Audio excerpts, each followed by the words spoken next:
earnings conversation. It's that time for the quarterly appointment with Mr. Shishir Joshipura of Praj. They came out with numbers yesterday, and on the execution part, you couldn't find too many faults. It was expected to be a strong quarter as he had guided at the end of quarter 3, and it turned out to be a fairly strong quarter as well. A surprise to my mind was the margins, because I half anticipated there to be operational issues in place, simply because that's what India Inc. has delivered. Somehow they've delivered a fairly strong quarter on the operational front as well. Let's get him in on the conversation to talk about how the quarter and the year went by, and what does he feel about FY23 and beyond. Mr. Joshipura, good having you. Hope all is well. Hi, all is well. Neeraj, always good to be here in conversation with you. Thank you so much.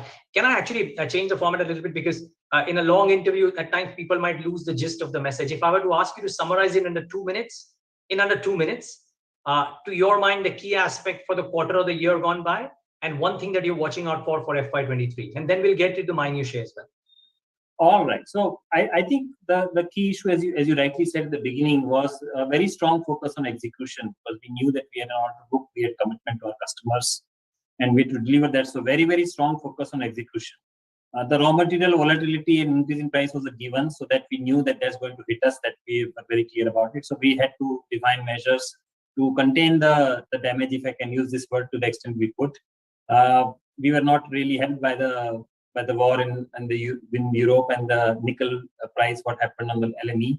But that's I guess that's life. You can't control all the parameters. So we can definitely define how we react to the situation. We cannot define the situation itself. So we decided that we'll continuously focus on doing the right things and doing it the right way. And I think that's how the quarter is. The international there's a absolutely newfound focus and commitment across the globe, all major, even several minor economies, to decarbonize their economy, if I can use that word. And I think that occurs very, very well for our business and our solution offering. And I'm talking pretty broad-based across North and South America, Europe, India, Southeast Asia. So that seems to be a very, very clear path forward now. So we don't see that problem at all. There's a whole host of activities that will unfold across the different form of different transport landscapes, and I think that's something very, very important to take note of. And we are very excited about the future that is unfolding in terms of what our R&D labs are working on, what offerings we are making to customers, the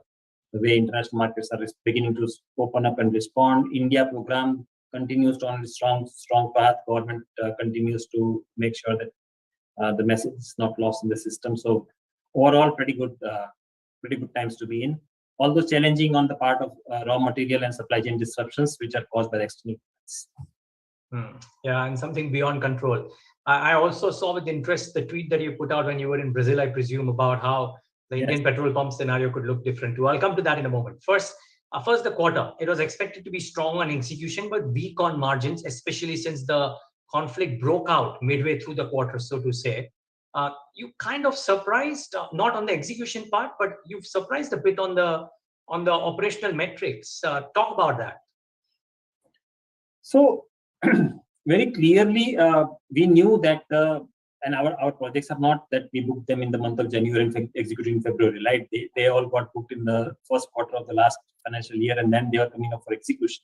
So obviously the steel prices that time to this time were very, very different. So that volatility or increase in price is something that we had not built into our forecast, but we had to then take another set of measures through cutting down other costs. So if you see our numbers on the yearly basis, we have as a percentage of our sales, so we've been able to leverage our manpower much better. So our manpower costs are down significantly to almost 33 percentage points compared to what they were. So from 13% down to 9% now. So we were able to build in some productivity measures with us, with our team. We used several levers: digitalization, standardization, a very different approach to manufacturing and project execution. So we were able to move some of those milestones to the desired spot. The raw material prices was not something that we were controlling, so there was no point in complaining about them. We knew that that's what is going to happen. What good thing that happened, of course, was that at least in the end of February, March onwards, the contracts, there's almost a 3-week period in between, in around middle of March, when we had to suspend order book because there was no steel prices available in the world market, right? because of the LME problem. So a very unusual quarter. It's been, I don't remember last time when I told my sales team, don't go and book an order. And even customers are saying, yeah, we understand, we should wait. So very different kind of situation, but I think that's what it is. Life will throw a curveball at us, and we have to find a way to dodge it or send it over the boundary, as the case may be. But you still managed to, despite the volatility, clock in EBITDA margins as per my calculation of 11.4% on net sales, which I thought was fairly commendable, despite what I presume would have been a tough quarter. It's been tough for India Inc. at large. And therefore, my question would be, with the measures that the government has introduced as well, of trying, or which will result probably in lowering of steel prices and other metal prices, do you reckon that the trajectory would be better on the operational front? It has to be better as the steel prices start to come southwards, as I call them. They were all heading northwards, but at least the direction has changed, which is a very, very important raw material for us. Raw material costs are the largest single cost for us in our offering to our customers in the solution form that we finally end up giving to our customers. So as they start to come to more realistic levels, I'm sure that benefit, maybe it may not be available in the first quarter, but maybe in the second half of the year, we'll definitely should be able to see that. Okay. Order inflow, are you happy with the 1100 odd crores, or would you have hoped for more if the conflict was not upon us? And if that is the case, how is Q1 shaping up thus far? Yeah, so more than the number, Neeraj, number is 1100 or 1200, 1300, that's an outcome as I see. What's more important to us was the construction of this 1100. In what form is this 1100? And if there was no war, we would have seen, I was hopeful of seeing a 2G order, advanced biofuel order flowing in from Europe, which has now sort of got pushed back. All the biofuel projects have got pushed, all projects for that, new projects have pushed back almost 2 quarters in Europe because of this war. Because now there's a newfound risk perception from the investors, so they are recalibrating what they should do with their funds, what kind of, the whole energy security equation is changing across the European landscape. So if this war was not there, those dimensions would not have crept in. Now that they're coming, well, one has to evaluate and then go forward with. So I would have been very happy to see whether the number was 1100 or 1000 or 1500, to see a little different constituents of the order book. And probably that would have meant a higher order book than 1100. But I think qualitatively speaking, we would like to see as we go forward some of those elements built in. And I'm sure that this year should see those elements getting built in. So a CBG contract, but then CBG policy got a little delayed. It just got announced. So if this would have happened in time, we would have seen some of these colors also in the rainbow, if I can use that word, which we didn't see. But I'm sure that we will see it as we go along. The rainbow is still there. Okay. So I safe to assume from your answer that Q1 thus far hasn't, I believe you're saying that the European orders on 2G side, for example, might happen in the second half of the current financial year. Yes. Okay. 2 questions followed up to that. One, on the CBG side, I remember you were telling me in the end of Q3 that there's a bit of a temporary roadblock that we seem to have hit because there's a bit of a stalling there. I think there was some new pricing also announced April 1st. Can you tell a bit about that? Yes. So we were expecting the price to be announced on 1st of April. That didn't happen, but it got announced just now, last week. So now we have a new pricing regime in place, which is now indexed to CNG prices. I think that's a very good step forward. That now there is a clear indication of saying how the energy price will retail. It's not a fixed price for a long period of time. And there's a base price also given. So it's a decent movement. I still have my personal view that why should I sell a low carbon intensity, high calorific renewable fuel at a price lower than high carbon intensity, non-renewable imported fuel?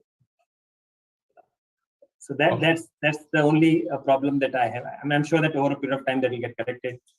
If I have to entice people to switch over just from a price perspective, then I don't think I'm doing enough to educate people around this whole problem of climate change. And I've kept on saying, not when I say I as a country, we'll have to do a better job of informing our users. And I'm sure that if we do the right communication, people will switch to renewable, because it's not asking them for a lifestyle change. It's just asking them to look at future built very differently. And I'm sure this year's heat waves are any indication.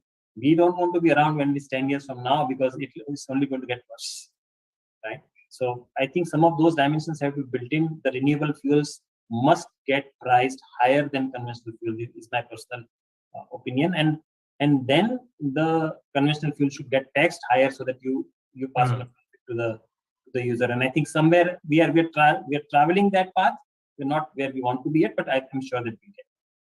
But in the utopian situation, hopefully that happens. In the current situation, as things stand, is that an incentive enough for companies to come out and set up the CBG plants and use you as a vendor, so to say?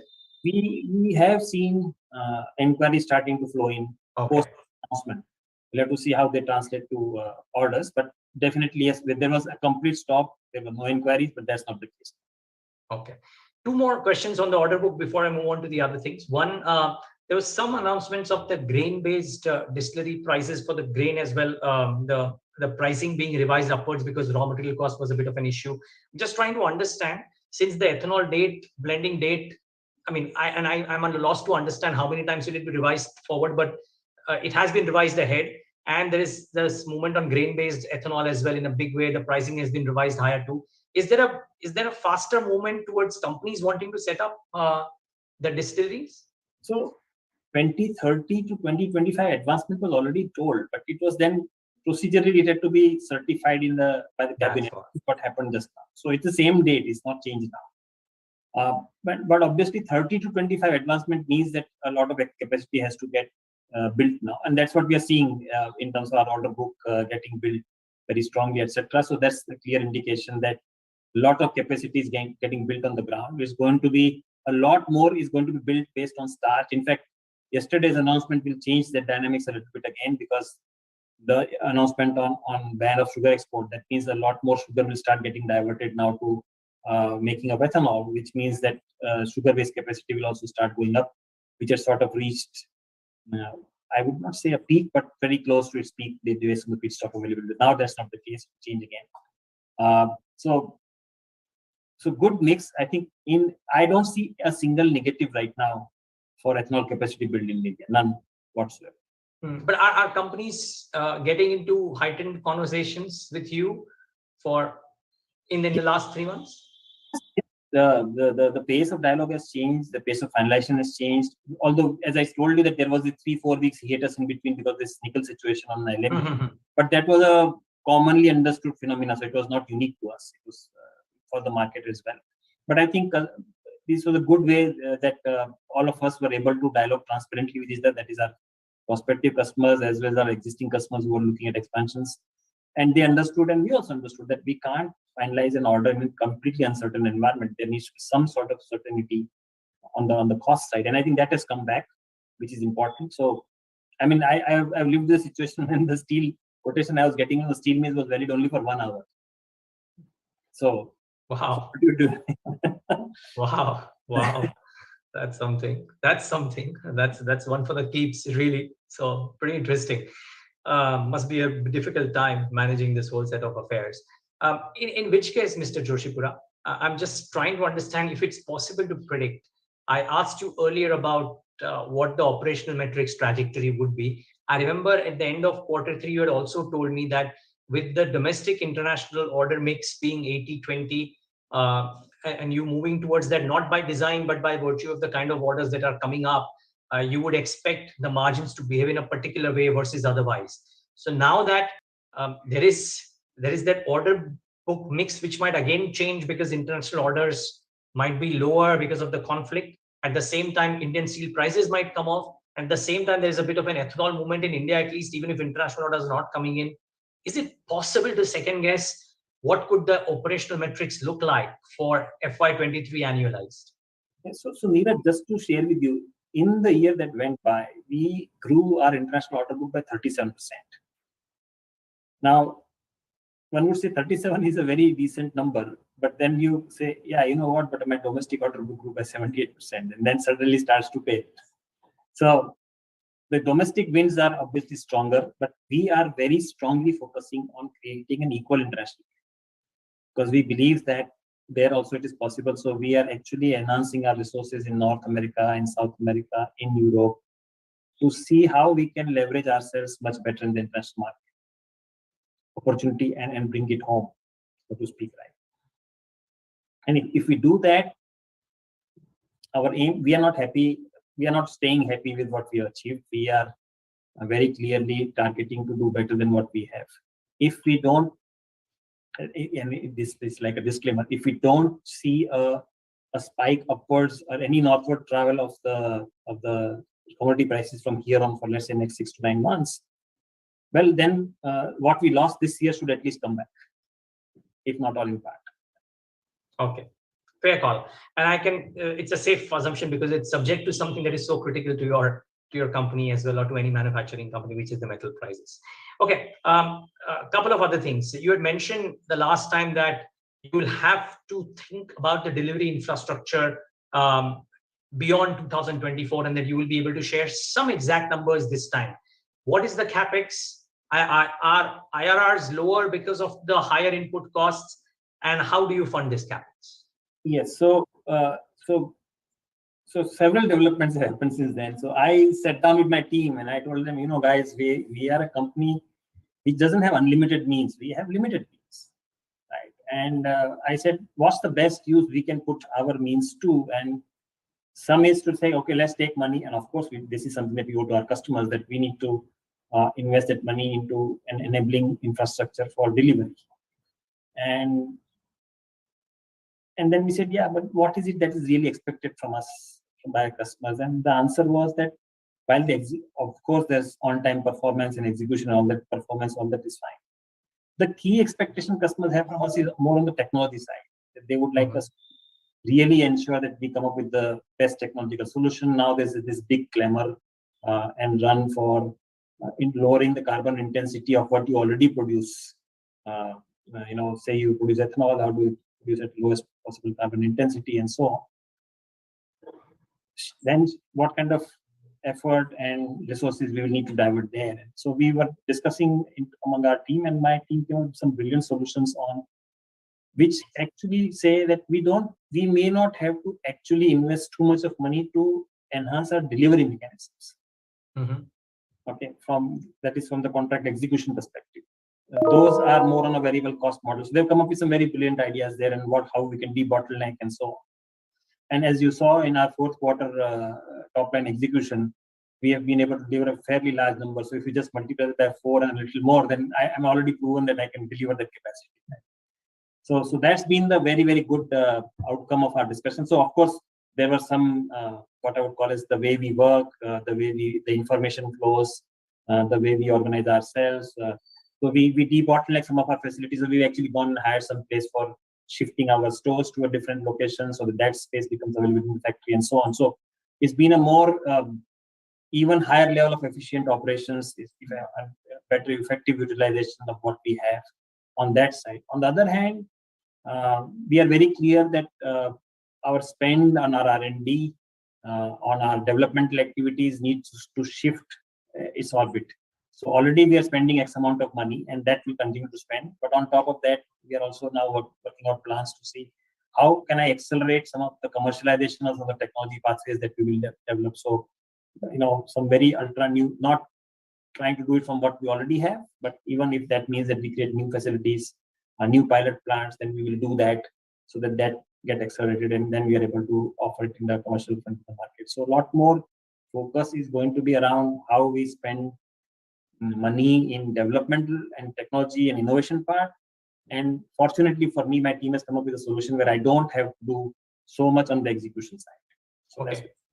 So you will enhance capacity, but the cost will not go up in the 1:1 ratio, so to say. Just to share with you, so I was just talking to a CFO, and CFOs are always good with numbers. So he was telling me that our asset turnover has gone from 4 to 8. Okay. In 1 year's time frame. So now, even if from 8 we are going further, so it's a dramatic shift in the way we are managing our assets. Excellent. By the way, I meant to ask this question the last, but since you brought it up, can one multiply what you did in quarter 4 for FY23 as a year, each of the quarters? I usually thought quarter 4 was the strongest quarter, right? I hope that my execution guys are listening to this. But what I'm saying is, so we have demonstrated this capability and capacity. So that's what we have now already. So obviously, I'm not saying that all the 4 quarters will be same, of course, because the that may not be possible given some seasonality into our business. But that's the aim, that we should be able to at least demonstrate close to that capacity. Let me rephrase. FY22, in the first 9 months, you eclipsed FY21 revenues. Yes. FY23, the first 9 months, can you eclipse FY22 revenues? We should be aiming for that. Let's put it like that. Okay, fair call. Now, some technological conversations before we wrap up. One, I believe you're working on an ethanol blending for diesel, the binder, I believe. What are the updates on that, Mr. Joshipura? Yeah, so there, of course, the program is now gone into a detailed planning phase with the area. So we'll have to see it, because there are several steps involved when you change the fuel construction for the first time. Because it's 0 right now, let's say it goes to 3%, and then from 3 to 5 change is an easier one. But 0 to 3 takes a longer steps, because there are several approvals that are involved from authorities, from government, from ministries, from several institutions. So it's gone into that phase, and as I said, maybe about 12-16 months kind of a time frame in which we should see the results of that. Okay. Yeah. The Praj plus IOC partnership, there were some proposals that were to be taken to both the boards. Have those been taken? Can you give us some color about what it would be? We spoke about it the last time, but then you had said you'll be in a better position to talk about it this time. Yeah, so we have moved since then, and we have now identified areas of what I would call as where both of us will work together to create solutions for the market front. We will soon talk about it. Right now, my lips are sealed, but because they must have to be discussing both the boards. But we'll come back to you. But it is progressing very positively, is the message I can give, and we will very soon talk about what we can do around different set of future biofuels. Okay. And now, final question: can we? I mean, because I read multiple reports. There was a research house which painted a picture of how the worldwide zero liquid discharge industry is expected to reach about $1.5 billion by FY 2025, 2026. You're already doing a lot of work there. Ethanol is gaining steam. CBG is now starting to. So, if you look forward for FY23, based on what you believe you might get, what is the kind of percentage-wise order inflow breakup that you think would happen, and how different could it be from what it is right now, your consolidated order book, as we call it? So fundamentally for us, our core business is bioenergy. So that will continue to remain in the 70-75% territory for us. The other business that is putting very strong traction right now is our clean tech, green tech services offering, with services to clean tech, industry, which is in form of chemical plant equipment and systems. So they are finding a lot of traction and acceptance from the few, because their strategy is to work with very few customers, but those who are world leaders in their category, and become a sort of partner of choice for them. So that industry, because of the newfound focus on clean tech, waste from energy, green hydrogen, all these things, is really taking off in a very, very strong way. So that's where we are focusing right now, because that's also close to what our core values and principles are. So that helps us. So we will see that to be up in the race. On the zero liquid discharge business, of course, but again, while the industry is expected to, so for example, it does take different dimensions. So for example, all ethanol plants that will be built in India will be zero liquid discharge. Mm-hmm. By definition. But we will not count them in ZLD space. We will count them here. Okay. So things like that. So for example, all CBG plants, some of them can be ZLD again. So we will count them in CBG. We will not count them as separate ZLD system, although there will be a ZLD system built. So pure ZLD system will continue to be around external industry spaces like metals and pharma and fertilizer and things like that. But with all the commodity prices of steel, metal, fertilizers, all of them doing well in the recent past, I'm sure they will have then plans to expand or spend onto these dimensions as they move forward with their expansion plans. Okay. My final question, Mr. Joshipura, before I let you go. We started off this conversation with you sounding an optimistic note on the world moving towards decarbonization in a serious way. But there is this conflict, there's this issue of supply chain because of the snarls in China. How do you think the pie unravels over the course of the next 2 or 3 quarters at least? So 2 or 3 quarters is a little bit of a short period for this, but what I definitely see is, and I'll give some examples. Brazil. I was in the United States recently, and I met a whole host of customers across the country. There's a clear understanding that we will need to move and act, not only move, so it's not just a lip service, but actual action to move to low carbon fuels. That there is no doubt. Biofuels are very clear candidates for low carbon energy intensity, apart from solar and wind in the energy mix. Right? We are not there yet on the hydrogen side because there's a long travel to be undertaken because the whole ecosystem doesn't exist today. And the existing ecosystem has to be served. So directionally, unlike before, there are clear commitments, there are clear directives, there's clear action plan, there's clear action by the industry on ground to actually move in this direction. India, no exception. We already talked about so much capacity getting created there. Some of the small countries are now realizing the power of what India is able to achieve. So those which are agrarian economies are also beginning to think about, some of our neighbors are thinking very strongly about creating their own blending programs.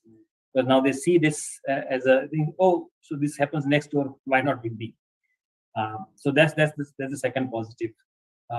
I think there's a political will, except for this disturbance that has taken place. But even when I was speaking, this is actually likely, so there's a pause. It's not should we or should we not, that's not the question. The pause is on account of the external risks that get associated with the war-like situation. But everybody says this is actually going to drive people to higher energy security concerns, which will mean higher biofuel production, because biofuel by nature are very local in their production cycles. So we are only moving towards an era. There may be a quarter or two where something will go up or down, but directionally speaking, the canvas is only going to get enlarged. Yeah. Do you see? Sorry, I'm just extending this. Do you see, because there is a pause in the conversation because of the conflict? Is it possible to predict that that pause might resume in a couple of quarters? Is it difficult to say right now? I hope. I mean, one doesn't know where the war will go, but assuming that it sort of finds a normal, peaceful conclusion, we should be back to normal in 6 months' time. Okay. Wish you all the best for that. Wish all of us the best for that, Mr. Joshipura. But lovely as always talking to you. Thank you so much for your time today. Thank you, Neeraj. Lovely speaking with you as always. Thank you. And viewers, thank you. Stay safe, and viewers, thanks for tuning in. Bye-bye.